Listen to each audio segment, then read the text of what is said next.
الحمد لله رب العالمين، والصلاة والسلام على أطهر خلق الله أجمعين، سيدنا محمد صلى الله عليه وسلم. طبتم وطاب لقاؤكم وتبوأتم من جنة الله منزلا. رؤية الثعبان الأسود في المنام علامة على الهموم والاضطرابات في حياة صاحب الرؤيا بشكل كبير، والله أعلى وأعلم. رؤية ثعبان أسود في المنام ويقوم صاحب الرؤيا بضربه علامة أنه سوف يتخلص من الهموم وينتصر على أعدائه، والله أعلم. رؤية الثعبان الأسود في منام الرائي علامة على وجود أشخاص حاسدين لهذا الشخص هو وأسرته، والله أعلم. رؤية الثعبان الأصفر في منام العزباء علامة على الأوجاع العاطفية لهذه العزباء، والله أعلم. رؤية الثعبان الأبيض يعني أن هناك شخصا خبيث يقترب ويخادع صاحب الرؤيا كثيرا، والله أعلم. رؤية الثعبان الأصفر في منام المرأة المتزوجة يكون دليل على الاضطرابات السهل حلها في الحياة الزوجية، والله أعلى وأعلم.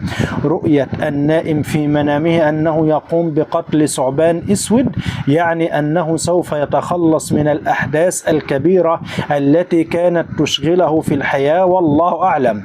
إذا رأى النائم ثعبان يطارده في المنام يشير على الحقد والحسد في حياته. إذا تغلب النائم على الثعبان في المنام وقتله قد يشير على القوة التي يصاب بها النائم، والله أعلم. الرائي إذا رأت المرأة المتزوجة عدد من الثعابين علامة على الاضطرابات في حياتها الزوجية.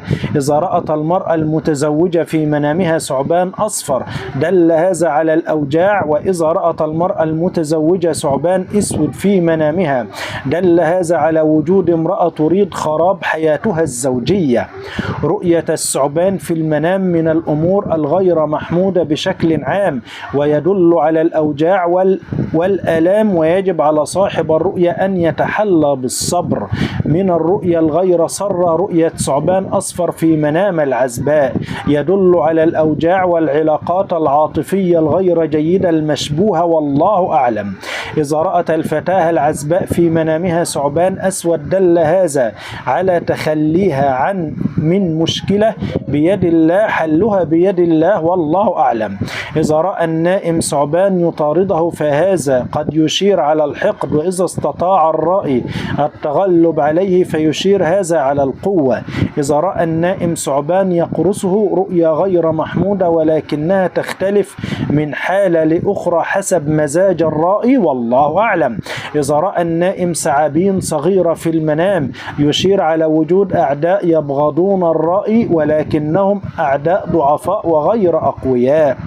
إذا رأى الرجل الثعبان الكبير في المنام علامة على العداوة والكراهية بين الأهل، والله أعلم. رؤية خروج الثعبان من مهبل المرأة علامة على الهموم الكثيرة في حياة الرائي. إذا رأى الثعبان ملفوف حول رقبته في المنام علامة على الطلاق بالثلاثة، ولو قطعه الرجل 3 قطعات يعني لو قطع الثعبان 3 قطعات علامة اللي هو هيطلق زوجته بالثلاثة، والله أعلم.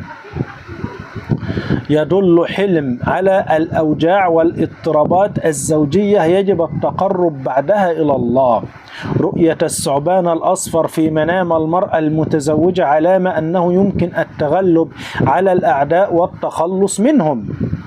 تدل الرؤيا على مشكلات تتعرض لها المتزوجة في حياتها ويمكن أن تؤدي إلى الطلاق، والله أعلم. إذا رأت المتزوجة في منامها ثعبان أسود فهذا يدل على وجود امرأة تريد أن تخرب بيتها وتبث الفتنة، والله أعلم. إذا رأت المرأة المتزوجة ثعبان أسود في حلمها يكون دليل أن المرأة تبحث عن الشر، والله أعلم. قتل الثعبان الأسود في المنام أفضل رؤيا للمرأة المتزوجة أن تقتله، فإذا فصلت رأس الأفعى عن جسمها أمر جيد للمرأة المتزوجة. يعني لو فصلت رأس الثعبان عن جسمه معناها يعني أن المشاكل في حياتها خلاص هتنتهي، والله أعلم. إذا رأى النائم ثعبان يطارده يشير على الحقد، وإذا استطاع الرأي التغلب عليه فيشير هذا على القوة في الحياة وأنه سوف ينتصر على أعدائه. إذا رأت الفتاة العزباء ثعبان يلاحقها فهذا يدل على وجود شخص خبيث في حياتها يحاول الإيقاع بها، والله أعلم. يا الله يا عظيم. إذا رأت الفتاة العزباء ثعبان أسود وقامت بضربه فإنها ستتخلص من مشكلة حلها بيد الله عز وجل. رؤية الثعبان الأسود في منام العزباء علامة أنها تتخذ قرارات سريعة في حياتها، والله أعلم. الفتاة يجب أن تحكم عقلها في الاختيارات المصيرية في حياتها، والله أعلم.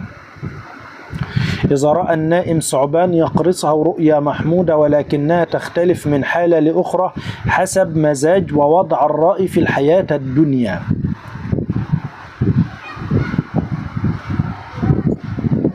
إذا تمكن الرأي من قتل الثعبان قبل اللدغ تكون إشارة أنه سوف يتخلص من الأعداء وسوف يتغلب عليهم، والله أعلم. وإذا رأى النائم ثعابين صغيرة في منامه يشير على وجود أعداء يبغضون الرأي ولكنهم غير أقوياء، والله أعلم. تشير الرؤيا على مشاعر العداوة والكراهية التي يتعرض لها الرأي، والله أعلم. رؤية الفتاة العزباء لثعبان صغير في المنام يشير على وجود حاقد لها أو شخصا منافق في حياتها، والله أعلم.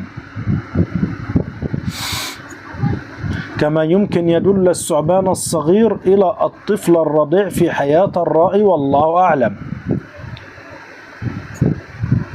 إذا رأى الإنسان أنه يذبح الثعبان علامة على التخلص من الهموم والمشاكل، والله أعلم. إذا شاهد الرأي أنه يذبح الثعبان بسكين دليل أنه سوف ينتصر على الأعداء في الحياة.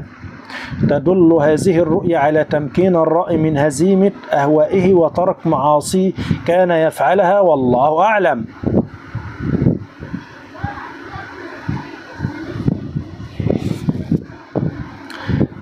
يعني اللي يشوف ثعبان يخرج من المهبل العلامة اللي فيه تذبذبات في حياته كتير وهموم واقعية، يعني والله أعلم.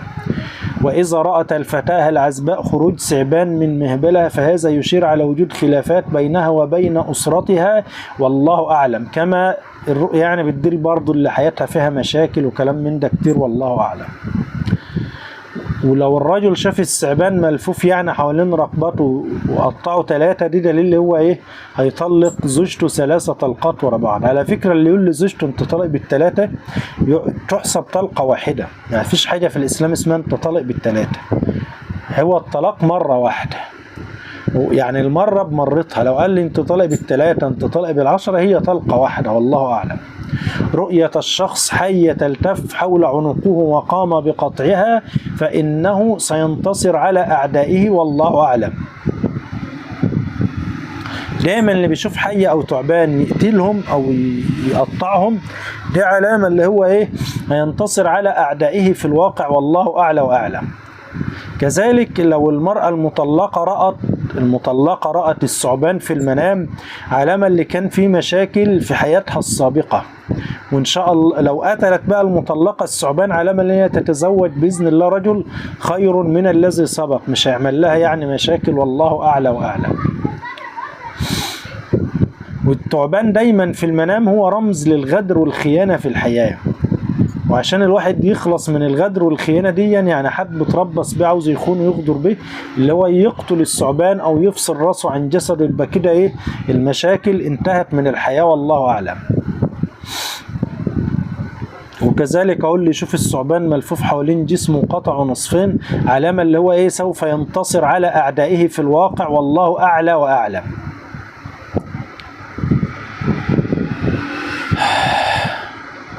إذا رأى الشخص التفاف الثعبان حول جسمه في المنام فهذا يدل على وجود أصدقاء سوء في حياته ويتمنون الأذى له، والله أعلى وأعلم. واللي يشوف طبعا تعبان كبير معناه ان المشاكل هتكون كبيرة، والثعبان الصغير علامة ان المشاكل بتكون صغيرة على حسب حجم التعبان، وبرضه على حسب اذيته في الواقع. يعني اللي يشوف تعبان كبير غير اللي يشوف افعى كبيرة. الافعى الكبيرة طبعا شرها اكبر، كذلك هي في المنام شرها اكبر، والله اعلم.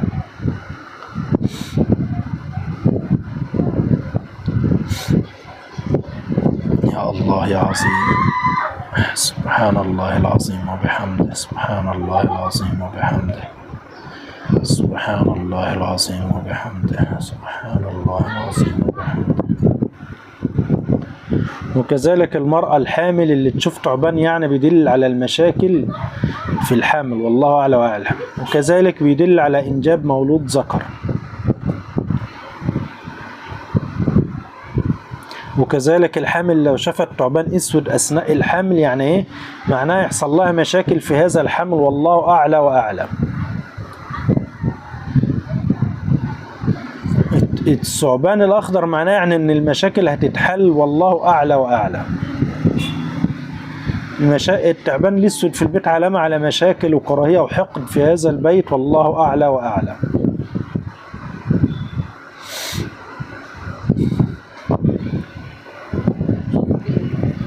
وبرضه هناك تفسير آخر للثعبان الأسود في البيت إن الرأي يعني هيخسر أمواله، والله أعلم.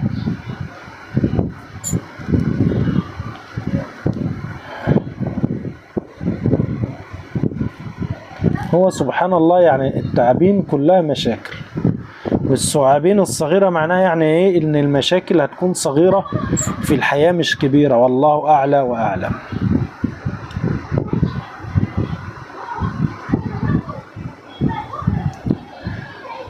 يا مسلمين، لا تنسوا قراءة آية الكرسي بعد كل صلاة مكتوبة وقبل النوم. والسلام عليكم ورحمة الله وبركاته.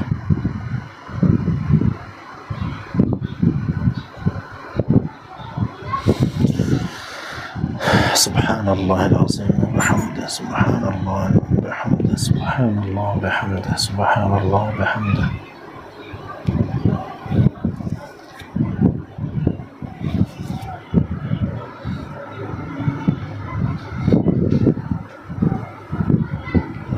سبحان الله العظيم وبحمده.